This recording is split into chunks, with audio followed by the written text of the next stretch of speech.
35 surat Al-A'raf sama tidak dengan Al-Baqarah ayat 38 ujungnya?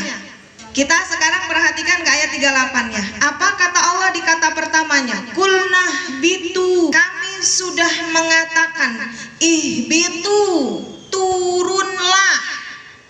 Nah, siapa yang sudah tidak nurut sama Allah, najan derajatnya dia tinggi, sudah tua umurnya sebagai orang tua, itu kehormatannya seperti diturunkan oleh Allah yang akhirnya bisa diremehkan oleh anak.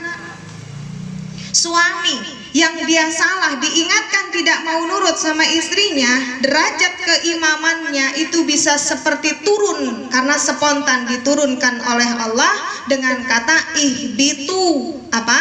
Turunlah, minha, darinya, dari surga.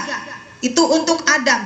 Untuk kita, untuk suami kita, untuk anak-anak kita, hati-hati jangan sampai kita punya nasib dikatain oleh Allah ihbitu, turun kalian dari sugih jadi melarat, turun kalian dari terhormat jadi terhina. Jangan sampai kita, jangan sampai suami kita, jangan sampai anak keturunan kita. Betul tidak? Sepakat kita tidak mau dapat ucapan dikata-katain begitu sama Allah? Sepakat? Semua pasti ingin ditakdirkan ujung ayat 27. Apa? Ja'alani minal nggak hafal? Walu, buka surat Yasin ya. Kan sering hafal. Surat Yasin ayat 27. Mukrinin mukramin. Bima ghafarali Rabbi wa ja'alani minal mukrimin. Mirip, hampir benar, minimal sudah ada usaha. Berarti dekat sama Bu Isminya butuh ilmu ya, ada bekasnya. Ya Bu, kita semua pasti pengen ja'ala dibikin sama Allah minal mukramin, dari golongan orang yang dimuliakan dunia dan akhirat, betul tidak? Ibu pengen segedek-gedeknya sama suami, pengennya suami dimuliakan, betul tidak? Segemes-gemesnya sama anak, ibu pengen anak ibu tuh dihormatin, dimuliakan sama teman-temannya, betul tidak? Sebawel-bawelnya ibu juga pasti pengen dihormatin, betul tidak?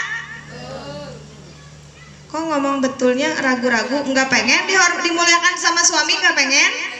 Pengen. Nggak usah malu-malu ngakunya, kan Allah ragu-ragu mau dikasih apa enggak nih, gitu kan? Pengen. Ya, jangan ragu-ragu, rasakan Allah itu menatap setiap detik Bu. Kita perhatikan lagi ayat 35. Jadi ya mindset yang disimpan di otak, mukromin apa ihbitu? Apa ihbitu? Turunlah. Mau disuruh turun apa dimuliakan? Mau disuruh turun di dunia apa turun di akhirat?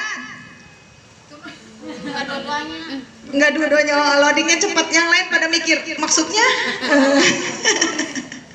Ya Bu, jangan sampai kita ting-bating jauh-jauh, jangan sampai kita menjadi orang yang disuruh turun sama Allah. Kalau yang nyuruh turun manusia, Bu Ismi suruh turun dari majelisnya, ya nggak bakal bisa turun, mau ngedeprok, betul tidak?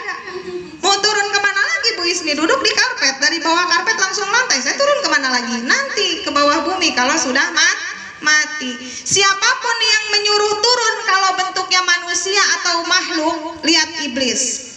Dia nyuruh kan secara tidak langsung, tidak mau sujudnya dia kepada Adam, berarti nyuruh Adam itu turun dari kemuliaan, betul tidak?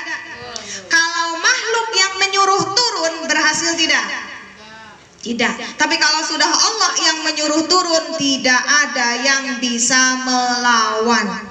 Lihat Adam, kulnah bitu, bapak kita Adam yang pernah dimuliakan saja oleh Allah pernah kecemplung, kepleset sampai dapat ucapan dari Allah ihbitu. Kalimat yang pernah diterima iblis akhirnya diterima oleh bapak moyang kita Adam dan Hawa. Jangan sampai kita, cucu kita dan keluarga kita jangan sampai dapat hal yang sama. Nauzubillahi min dzalik. Minha jami'an. Nah, Allah itu tidak jahat Ibu, Allah tidak zalim, Allah tidak kejam. Lihat, setelah diihbitu ke muka bumi ini, setelah disuruh turun ke atas muka bumi, Allah masih ngasih bekal. Lihat orang tua, segedep-gedepnya orang tua, pergi sana kamu, nih uang jajannya, masih gitu ya nggak? Ya nggak, kalau ngusir anak pasti ngasih uang jajan. Masuk kamar kamu, makan dulu, ya nggak? Nggak usah main, masuk kamar, makan dulu, gitu kan? Artinya segitu ngehukum nyuruh masuk ke kamar, tapi orang tua itu pasti ngasih bekal, jangan sampai masuk kamar perutnya dalam keadaan lapar, kosong, ya Bu ya. Nah, sama Allah juga turun ke bumi. Fa imma, lihat pertengahan ayat 438. Fa imma ya'tiyannakum minni hudan faman tabi'a hudaya fala khaufun alaihim walahum yahzanun. Kalau di Al-A'raf ayat 35 yang tidak takut dan tidak sedih itu karena mengimani, mempercayai kisah-kisah yang diucapkan oleh Rasul. Kalau di sini buat Adam adalah yang tidak akan punya rasa takut. Adam dan Hawa di muka bumi ini tidak akan punya rasa takut, tidak punya rasa sedih jika ketika datang kepadanya minni, dariku, kata Allah, huda, petunjuk, famang tabi'a, maka mang siapa tabi'a, mengikuti hudaya, hidayahku, jaminannya, cirinya yang ikut. Jangan ngomong saya udah ikut kok petunjuk Allah, saya udah ikut apa yang Allah tunjukkan di Quran, tapi saya masih sedih. Itu berarti belum ikut. Ikutnya baru di bibir saja. Kalimat ini kalau ada yang kesinggung dan ketabok cukup istighfar, ya Bu, nggak usah ngacung. Ya, yang lewat ke rumah kosong, saya pegang baca Al-Quran, ayat kursi saya hafalin, Allahu la ilaha illallah, tapi masih ngepecir. Nah, itu namanya bilang ikutnya baru di mulut, belum di dalam hati. Ya, hayo besok anak ibu ditanamkan kalau ngucap firman Allah harus menggandeng hati. Sesuatu yang keluar dari hati akan sampai ke hati, dan yang ada di hati itu akan disorot, disensor sama Allah, masuk sensornya Allah. Oh ini ya benar beriman.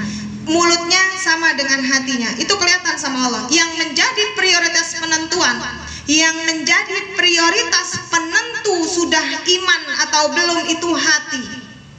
Yang menjadi prioritas penentu sudah ikut atau belum itu di hati. Kalau orang sudah ikut sama perintah Allah, petunjuknya Allah, pasti Bu nggak ada rasa takut, nggak ada rasa sedih.